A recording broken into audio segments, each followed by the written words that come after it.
What's up, everyone? It's Josh. Some of you may know me as Jack. Today, we're going to talk about networking and socializing.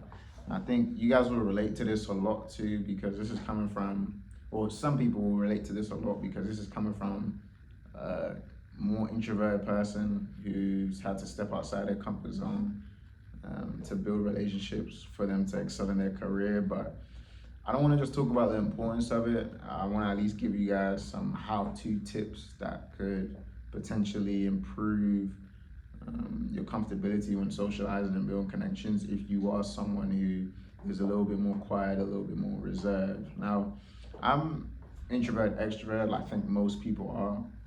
I'm someone who, around the right people, of course, I'll gravitate to them, my energy will show. But majority of the time, I really do like to keep to myself, and I'm a little bit more quiet, and a little bit more laid back, and that's okay.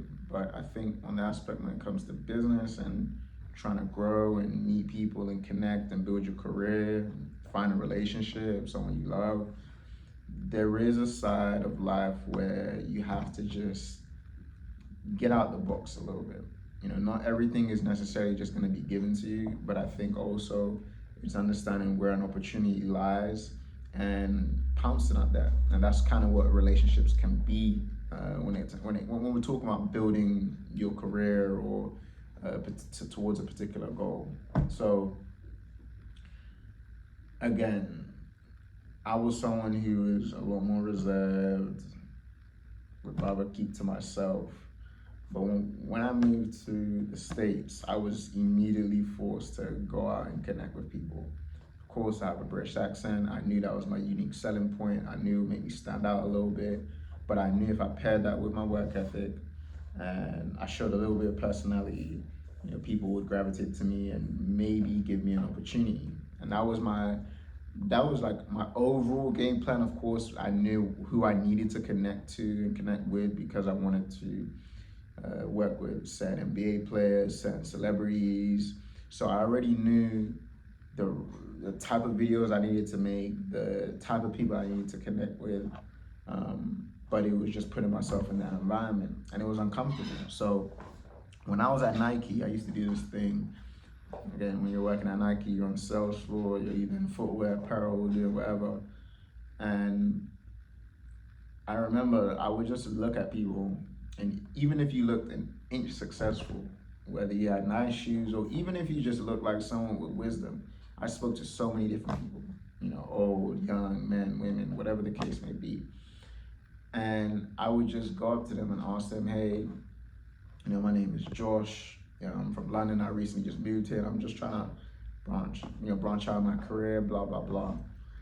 And I'll just spark up conversation with them. And we would be talking for damn near hours sometimes. And, of course, I'm getting that call, like, hey, Josh, I need you back on the floor. You're getting distracted. But that alone, that practice, it wasn't even the fact that I was meeting great people. It was the fact that I was at work looking for ways to just improve my social skills. And it was in that environment. And there's two things there. Number one is the showcase of getting out of my comfort zone and building connections. But I think the most important part of the second thing is the fact that I was in a standstill. I wasn't where I wanted to be in my career. And so a lot of time people might ask, how do I really improve social skills if I work from home? Or how do I improve social skills if I don't really like going out, or if I'm just at work and my life is kind of mundane? You have to look at what you're around in the moment. So in that moment, I knew I was around people every day. And if I want to understand American culture, if I want to understand what people gravitate towards, how their body language changes, right?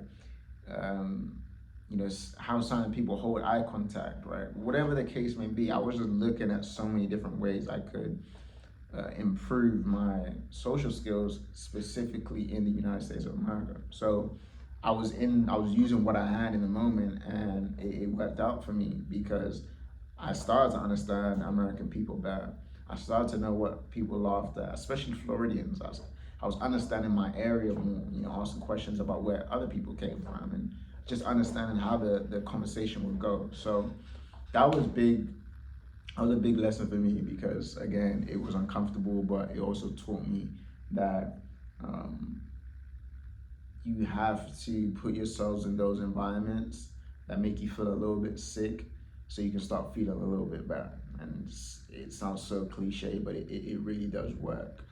And another part I think of the socializing part was putting myself in different environments. So again, growing up in London, I was very used to the people that were always around me. You know, people I grew up with, people I went to school with, people I played on the same sports teams.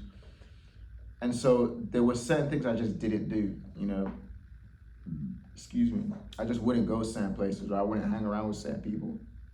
And I realized how limiting that is. That's a limiting mindset, right? Why wouldn't you want to go out and explore everything that this life has to offer? So I had to teach myself to go out to environments that you weren't so familiar with and spark interest, right? If you're curious about something, go and see about it. And if it's something you enjoy, you know, tick it on the list and keep it. Maybe you go again. If it's something you don't, tick it off the list and you move on to the next one. So that was a big thing. I was putting myself in environments that I just never really would see myself in back home. And again, that helped me adjust to so many different people and so many different walks of life. But then it sparked even more interest in other things, and being able to tend to my curiosity was really helpful. So I don't want to harp too much on this one because there's so many ways that you could go when it comes to socializing and networking. But I want to leave you guys with things that you can do. So, like I said, I think one of the number one things is putting yourself in uncomfortable environments. And when you're putting yourself in an uncomfortable environment, I'm not necessarily just saying go out and throw yourself in somewhere you feel major anxiety and shyness about. But those moments or those places where you know you wouldn't necessarily be comfortable going there on a normal day and talking to people, try it out. You know, maybe just walk the place a little bit before you even speak to anyone and just analyze. You know, it's a free world and it's not weird. You know, go to these areas and analyze the people, analyze the atmosphere, what the air is like, what's surrounding the artwork, whatever the case may be. Just go out and experience life, you know, essentially. So there's that. And then there's also being able to analyze where your opportunity is. You know, when you can see, okay, I'm in this circumstance, I'm in this situation right now, but I know it doesn't dictate my current trajectory. What is here now that I can use to benefit my life? What is here now that I can use to improve my life? And when you notice that small thing, hop on it. Like I said, I was working at Nike, and crying, it's actually a decent job, and there's opportunities that I could have gone within it to, you know, level up in the company. But I saw it as a way to improve my social skills and my public speaking and understanding America and understanding people better and why people ask certain questions. So being able to recognize where your opportunity is for improvement is a lesson within itself for you to improve in socializing and networking. And then I'll leave you with this too, being gracious. You know, we have a saying, ABG, always be gracious. When it comes to first impressions, you know, of course, you want to be calm. You don't want to have anxiety. You want to make a good first impression. But I think the biggest thing is just be gracious. You know, be a genuine person that wants to see the best out of people. You're not going to like every single person you meet. But the first thing that you can do to anyone that you meet is just show them some respect and be gracious. You know, you don't know what that person's going through. You don't know what they have gone through. You don't know where their mind is at or what they have going on in the moment. So show a little grace because we will need it in life. And it really, really does help with first impressions and building lasting relationships. That is all I have for today, guys. KG, keep it going. That was one take though, but we'll be back next time, man. You guys stay tuned, stay subscribed, showing love. We love doing this. And hopefully you guys are getting a little bit of game from it.